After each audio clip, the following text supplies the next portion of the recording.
figure reviews, toy hunts, unboxing and rankings, unboxing and displays, etc.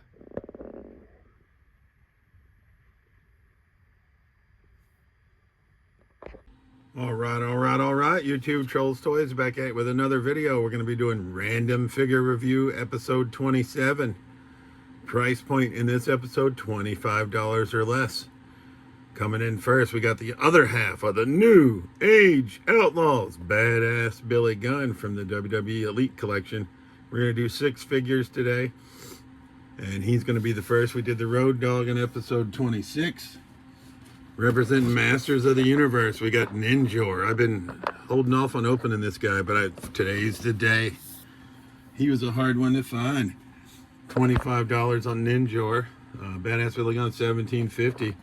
Coming in from the Black Series, we got Imperial Officer Ferrex from Star Wars Andor. $5 on that guy. Can't beat it. Coming in next from NECA. Box is beat up, but this is Officer K, or Ryan Gosling in action figure form from Blade Runner 2049. We got him for $10. And he won't stand, so shambles. $25. McFarlane Toys. We got Dark Flash to go with our other zombie superhero characters. I think we're going to open Ash vs. Evil Dead and put them in diorama together. And $20, Jada Toys Mega Man. We got Elect Man. Got sort of a theme going on. Mostly figures in black. I guess Agent K's, or Officer K, is technically in gray and black. But yeah, also, so $25 or less. 6 figures, different lines, and predominantly wearing black. Didn't plan that exactly, but hey, it just turned out that way. So let's start with Badass Billy Gunn. Height and weight, 6'3", 260 pounds. Titles, Intercontinental Champion, WWE Tag Team Champion, World Tag Team Champion. Oh, you didn't know? The New Age Outlaws shocked the world when they pinned the legendary Legion of Doom to win their first World Tag Team Championships. And this is from the Vault Series 2 from Ringside Collectibles.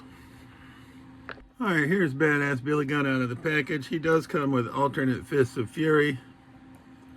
He comes with a gripping hand for this hand and an open hand for this hand. And he actually, out of the package, had this Degeneration X headband, but he came with an extra one. So, black shirt, cloth goods, like that. No Velcro, like that. Comes with the World Tag Team title, like that. Hot pink on the attire. I'm not sure on the likeness, though. I mean, it's okay.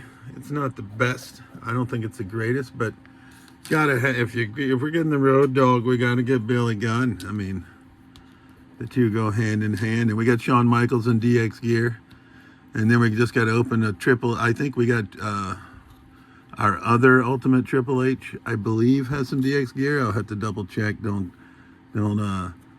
quote me on that, but I believe he does. Shawn Michaels is already open, so we can get our Degeneration X up and on display.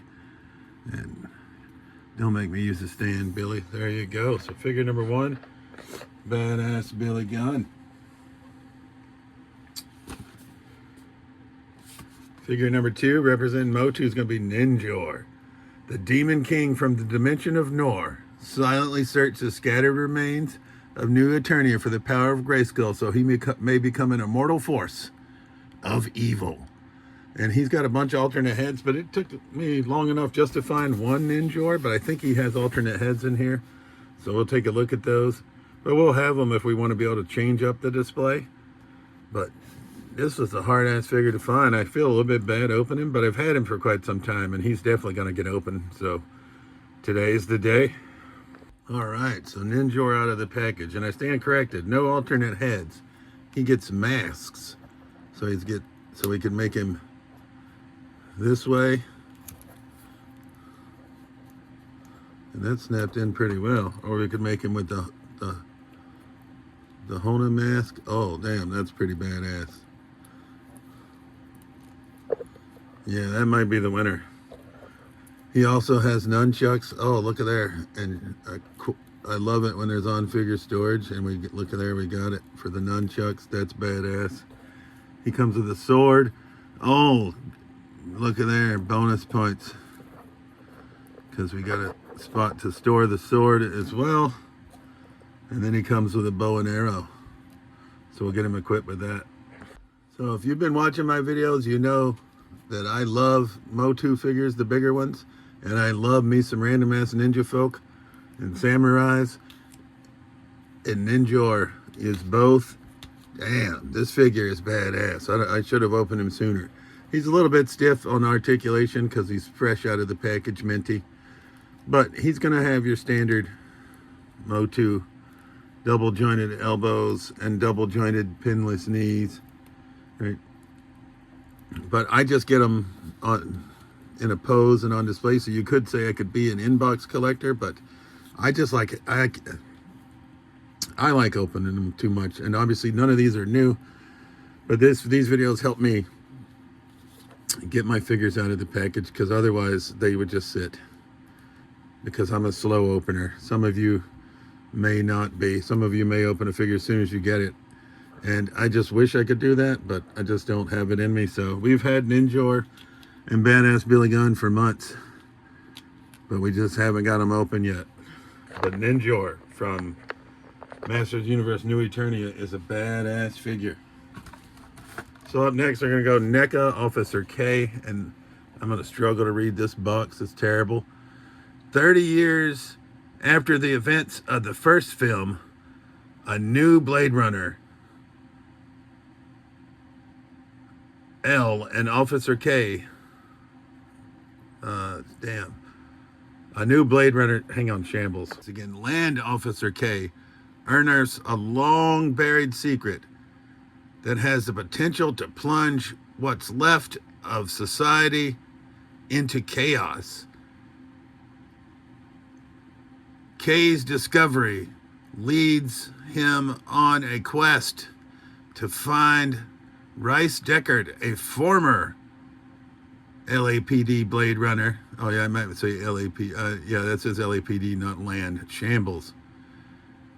Who has been missing for 30 years and who might have the answers. Sorry for my poor reading on that, but I'm old. I wear reading glasses.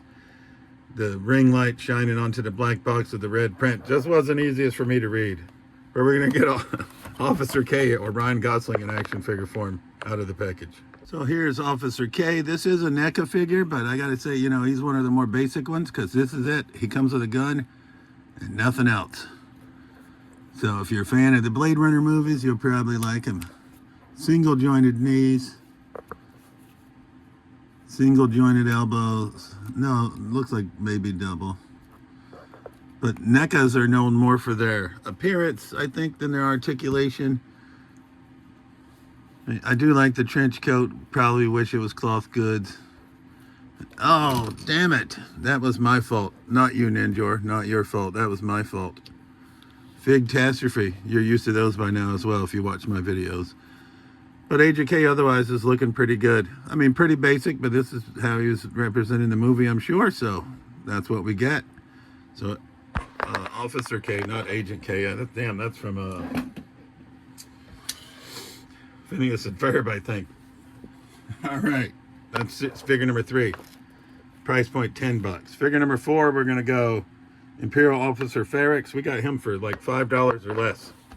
Monkey Paw toys on Whatnot. I'd been to Monkey Paw there in Aurora, Colorado when I went on a work trip last year and saw them on Whatnot, so I was like, all right. So they were having a blowout on Black Series, and the most expensive one I bought was like $6, but I don't know remember which one it is, so we're just gonna call him 5. In an era filled with danger, deception, and intrigue, Cassian Andor embarks on a path that will turn him into the rebel hero who will challenge the evil galactic empire. And this is Imperial Officer from Ferrex. All right, so you can take his helmet off if you want. Turns out he came with the helmet on in the package. Probably how we'll use him. He also came with these goggles, but they came off when I was taking him out of the package.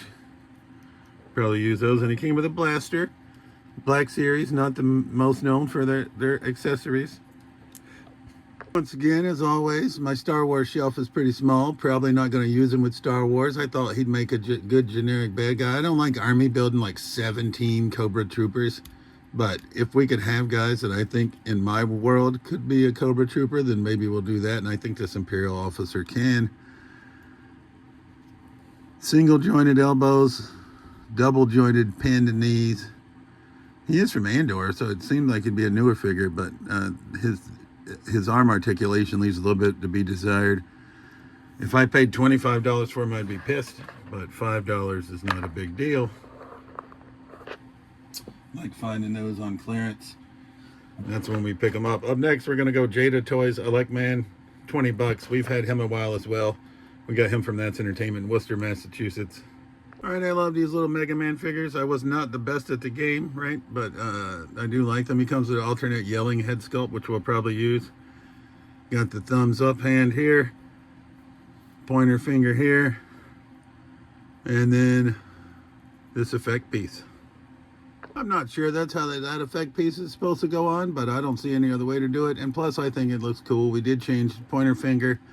We added the yelling head sculpt. So Elect Man is looking pretty badass. I love these little Mega Man figs by Jada. And the Street Fighter figures are also awesome. And I have some of the like breakfast cereal and what have you figures, Chester Cheetah, but I haven't opened those yet. Imagine that. So figure number 5 is going to be Elect Man from Jada Toys from the Mega Man line. That leaves McFarlane Toys, Dark Flash. Oh, it's a platinum edition. Too bad. He's definitely come out of the package to go in our zombie display. Dark Knight's Death Metal Speed Metal 1. It's the drag race from hell in this one-shot tie-in to the Dark Knights. Death Metal taking place after the events of Dark Knight's Death Metal 3. The Darkest Night is after Wally West and his Dr. Manhattan powers. Thankfully, Wally has backup in the form of Barry Allen, Jay Barrick, and Wallace West. It's a knockdown, drag-out race through the wastelands as the Flash family tries to stay steps ahead of the Darkest Night and his Lightning Knights. So this is Dark Flash from the Dark Multiverse. Know nothing about it, just thought the figure was pretty badass. And here he is. This is how they had him displayed in the package. And I don't know if it's because he's a platinum, but he gets not 1, but 2 alternate head sculpts. But I think I like the one that's on him best. That's sort of what sold him. My buddy brought him over and he was going to sell him in the toy show. And I was like, no, you're going to sell him to me, because he is pretty kick-ass. And obviously McFarlane's always come with a stand. If I can get him to stay that way, I'm just going to leave him, because that's the way I liked him. And the way he came out of the pack, that's badass. And I'll probably never be able to do that. So that's the 6 figures that we looked at in this episode. Now we're going to rank them from our least favorite to our favorite, understanding that we like them all. Or, in this case, just bought this guy because he was cheap. So 6th place is going to be Imperial Officer Ferrix. Same thing. He was cheap. 5th place, but I also like actors in action figure form. We got Officer K, Ryan Gosling in action figure form. Damn, shambles. I'm just moving them back. You know me, I'm not a big editor, so there you go. 6th place, 5th place. 4th place are going to go badass Billy Gunn. Perfect. I like, man, you can slide right in there. In 3rd place, Ninjor, you can slide right over here. 2nd place, I'm going Dark Flash. And then, obviously, there's probably not a doubt, but Ninjor is going to be my winner of episode 27 of Random Figure Review. Ninja, check. Samurai gear or ninja gear, check. Masters of the Universe, check. There's no doubt that he was going to be the winner. Dark Flash gave him a run, right? But Ninjor is going to take it away. Really, Dark Flash didn't give him a run. Who am I damn kidding? Ninjor in a landslide in episode 27. As always, this has been Trolls Toys. I truly appreciate you watching my videos, and we'll see you soon. Peace.